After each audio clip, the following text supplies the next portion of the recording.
Hello दोस्तों, आप सभी का मेरे डिजी क्लासेस में स्वागत है। तो इससे पहले हम देखो मूल अधिकार पूरा पढ़ चुके थे। मूल अधिकार मूल अधिकार मूल अधिकार हम पढ़ चुके थे। एक रिवीजन के तौर पे मैं क्यों इसे पढ़ा दिया था, ताकि एक बार पूरा मूल अधिकार डेप्थ में पढ़ने से पहले, विस्तार से पढ़ने से पहले एक बार थोड़ा फास्ट में पढ़ा दिया हूं, ताकि एक बार उसे जो पढ़ ले, आधे घंटे में मैंने पूरा मूल अधिकार खत्म कर दिया है। पहले उसे जाकर देखो, जाकर देखने के बाद जब आप इसे देखेंगे ना, और इसे मैं विस्तार से पढ़ाया हूँ, अब फिर आपको और अच्छे समझ में आएगा। तो चलिए हम पढ़ते हैं मूल अधिकार। अब एक एक अनुच्छेद करके एकदम विस्तार से पढ़ेंगे। मैंने बताया था उस वाले वीडियो में हम पढ़ेंगे अभी मूल अधिकार एकदम विस्तार रूप से, लेकिन अभी हम रिवीजन कर रहे थे। तो आज से शुरू होगा मूल अधिकार। तो मूल अधिकार कहां से लिया गया है? सबसे पहले ये अमेरिका से लिया गया है। अमेरिका से लिया गया है। ठीक, कहां से लिया गया है? अमेरिका से लिया गया है। और मूल अधिकार भाग भाग 3 में इसका वर्णन है। और अनुच्छेद क्या? अनुच्छेद 12 से लेकर 35 तक, अनुच्छेद 12 से लेकर 35 तक, अनुच्छेद 12 से 35 तक, जितने 12 से 35 तक मूल अधिकारों का वर्णन किया गया है। देख लो, क्योंकि यहाँ क्वेश्चन ऐसे भी पूछ लेता है कि मूल अधिकार कहाँ से लिया गया है? अमेरिका से लिया गया है। मूल अधिकार कहाँ है, किसमें है? भाग 3 में है। मूल अधिकार का जो वर्णन है किस अनुच्छेद से किस अनुच्छेद? 12 से लेकर 35 तक मूल अधिकार का वर्णन किया गया है। तो देखो अब यहाँ पे कहाँ गया डस्टर? अब से डस्टर हुआ, चलो ठीक है यहाँ पर। तो अब हम पढ़ेंगे एक एक करके। चलिए, मूल अधिकार में अनुच्छेद 12, अनुच्छेद 12 में राज्य की परिभाषा दिया गया है। राज्य की परिभाषा, ये क्या होता है समझेंगे। अब इसे एकदम विस्तार रूप से समझेंगे। है क्या ये राज्य की परिभाषा? देखो, राज्य की परिभाषा का मतलब होता है जिसका जो अपना नियम कानून स्वतंत्र रूप से बनाए, उसे हम राज्य कहते हैं। कौन सा राज्य? जैसे एग्जाम्पल के तौर पे हम देखते हैं कि जैसे कि यूपीएससी ये क्या होता है? यह स्वतंत्र रूप से अपना कानून बनाता है। यूपीएससी में कितने वैकेंसियों की जरूरत है, कितने नहीं है, ये अपना कानून बनाता है अपने हिसाब से। जैसे रेलवे हो गया, रेलवे हो गया। रेलवे भी क्या बनता है? रेलवे भी क्या है? रेलवे बनाता है क्या? अपने हिसाब से। रेलवे अपने हिसाब से नियम कानून बनाता है, उसका अपना नियम कानून है। ये क्या? स्वतंत्र रूप से। सभी क्या होते हैं? अपने हिसाब से स्वतंत्र रूप से कानून बनाते हैं। जैसे बीसीसीआई ये क्या होती है? ये क्रिकेट है। अब ये भी स्वतंत्र रूप से काम करती है। जैसे कि एग्जाम्पल के तौर पे देखो, जैसे कि यहाँ पे देखो, जैसे कि से अब इसका जहां पर ये कहेगी, जहां पर क्रिकेट होगा, मान लेते ये बोलती मुंबई में होगा, तो ये क्रिकेट मुंबई में ही होगा, दिल्ली में नहीं होगा, कोई भी कहेगा। तो ये स्वतंत्र रूप से काम करते। जो स्वतंत्र रूप से काम करे उसे क्या कहते हैं? राज्य। उसे हम यह राज्य है। ठीक है, अब समझ में आया राज्य। अब इसके बाद अनुच्छेद 13 में अल्पीकरण है। क्या है? अल्पीकरण। अल्पीकरण क्या है? देखो, अल्पसंख्यकों के लिए क्या स्वतंत्रता। देखो, अल्पसंख्यक क्या होते हैं? जैसे हमारे देश में हिंदू बहुत सारे हैं। ये क्या होते हैं? ये अल्पसंख्यक हैं, क्योंकि इनकी संख्या बहुत ज्यादा है। अल्पसंख्यक किसे कहते हैं? जिनकी संख्या कम होती है उन्हें हम अल्पसंख्यक कहते हैं। क्या? अल्पसंख्यक। जैसे मुस्लिम हो गए,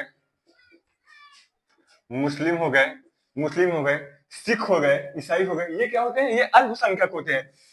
इनका कोई शोषण ना कर सके, इसलिए। और क्या है? इनका कोई शोषण ना करे। मुस्लिम, सिख, ईसाई, इन सबको क्या स्वतंत्रता दी गई है? स्वतंत्रता।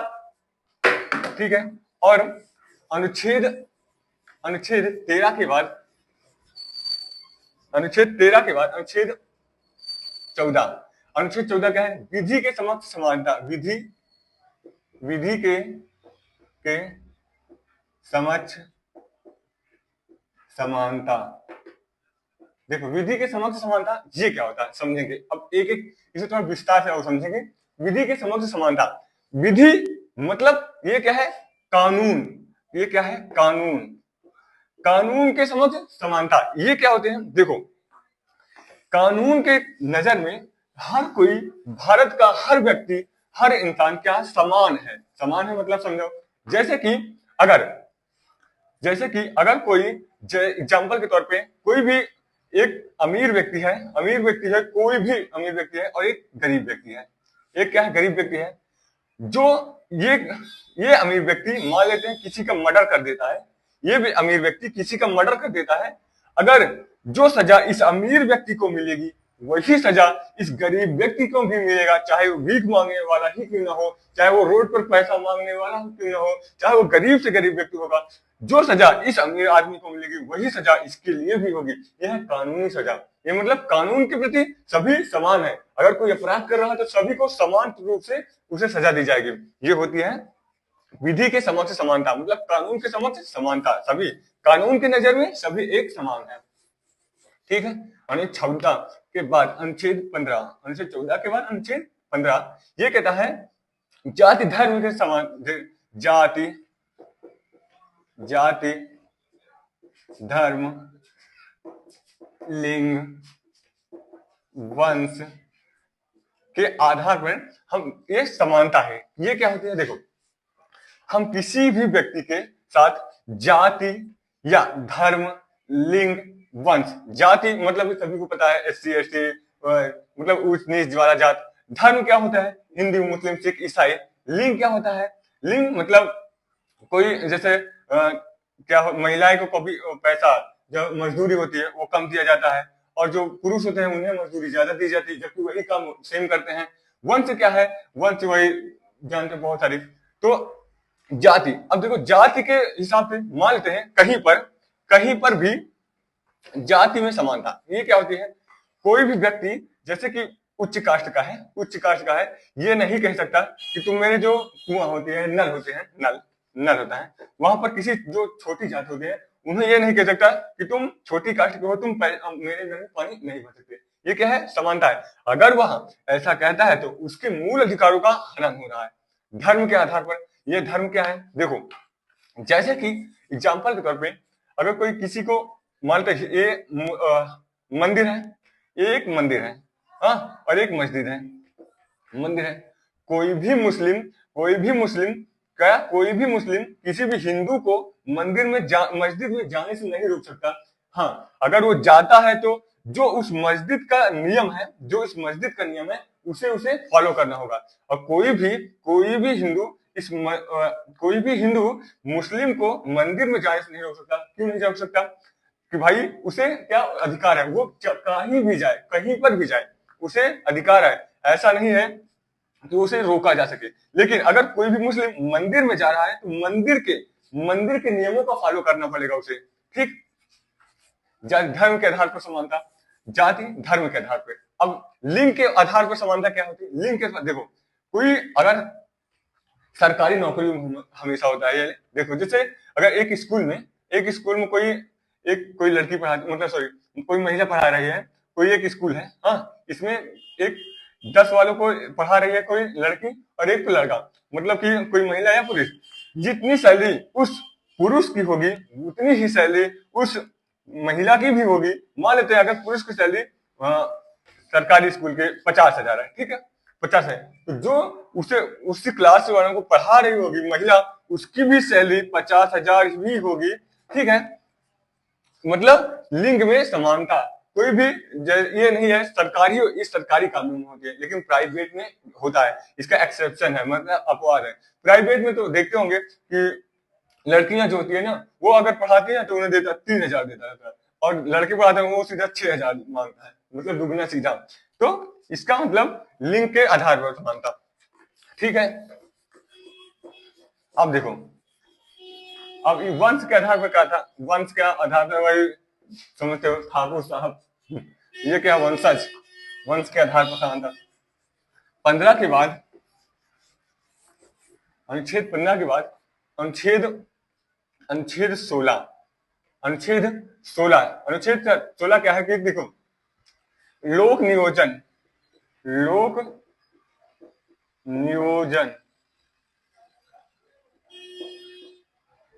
में समानता। लोक नियोजन का मतलब, लोक मतलब होता है सरकारी, सरकारी नियोजन का मतलब होता है नौकरी, नौकरी।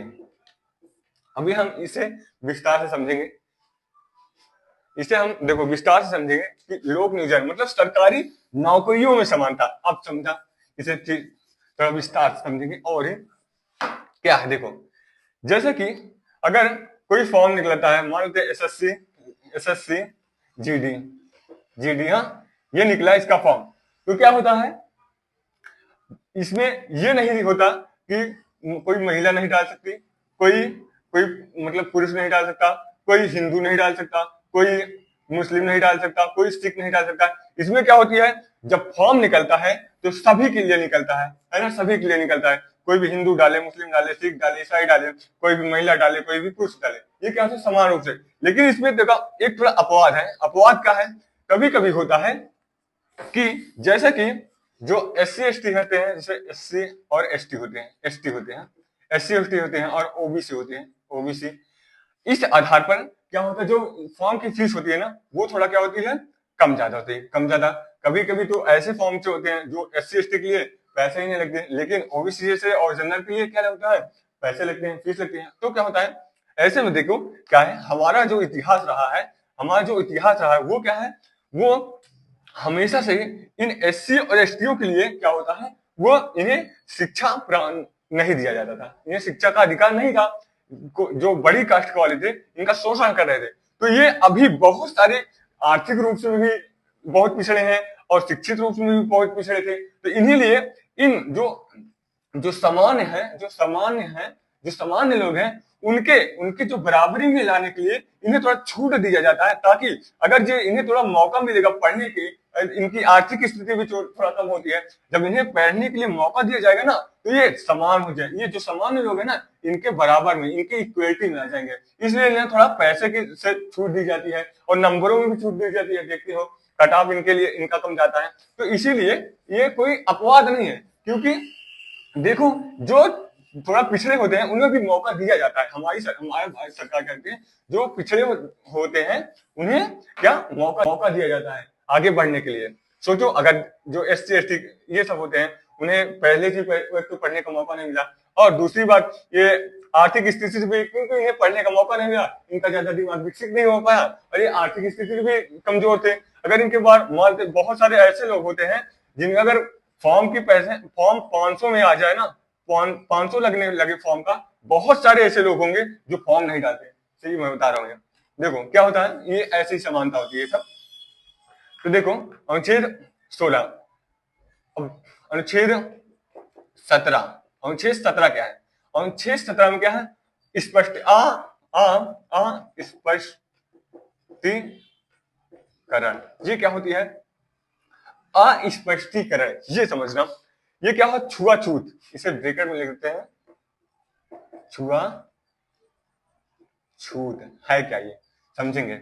छुआछूत, अस्पष्टीकरण मतलब छुआछूत। देखो हमारा संविधान कहता है कि हम किसी के साथ भी हम छुआछूत नहीं कर सकते। कैसे, कोई जाति के आधार पर, किसी धर्म के आधार पर, ये सिर्फ के आधार पर हम किसी के साथ छुआछूत नहीं कर सकते। कैसे, जैसे जो बड़ी जात के लोग होते हैं, जो बड़ी जाति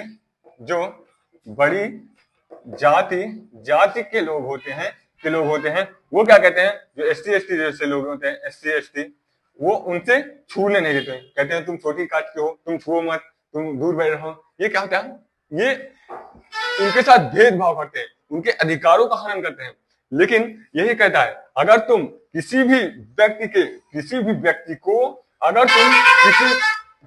अगर किसी भी व्यक्ति के साथ तुम जाति या धर्म के आधार पर तुम छुआछूत जैसे भेदभाव मानते हो, तो तुम उसके मूल अधिकारों का हनन करते हो। अगर तुम उसके मूल अधिकारों का हनन करते हो, तो यह व्यक्ति सीधा 226 के तहत हाई कोर्ट जा सकता है। यह कह सकता है कोर्ट से कि इसने मुझे जाति या धर्म के आधार पर छुआछूत का भेदभाव माना है, तब इसे कोर्ट सजा देगी। या फिर यह अनुच्छेद 32 के तहत सीधा सुप्रीम कोर्ट जा सकता है। ठीक है, अनुच्छेद 32 के तहत यह सुप्रीम कोर्ट जा सकता है और कोर्ट में कह सकता है कि इसने मेरे मूल अधिकारों का हनन किया है। और सुप्रीम कोर्ट अगर किसी के तुमने मूल अधिकारों का हनन किया तो सुप्रीम कोर्ट सबसे पहले क्या तुम्हारे उस केस को सुनेगा जो तुम्हारे मूल अधिकारों का हनन किया होगा। ठीक है, अब देखेंगे। बस आज के लिए इतना ही, क्योंकि बहुत ज्यादा बड़ा हम नहीं कर सकते। आज के लिए बस इतना ही पढ़ते हैं, अब इसके आगे हम कर लेंगे। तो वीडियो आपको कैसे लगी बताना जरूर। वीडियो को लाइक करना, सब्सक्राइब करना और कमेंट करना।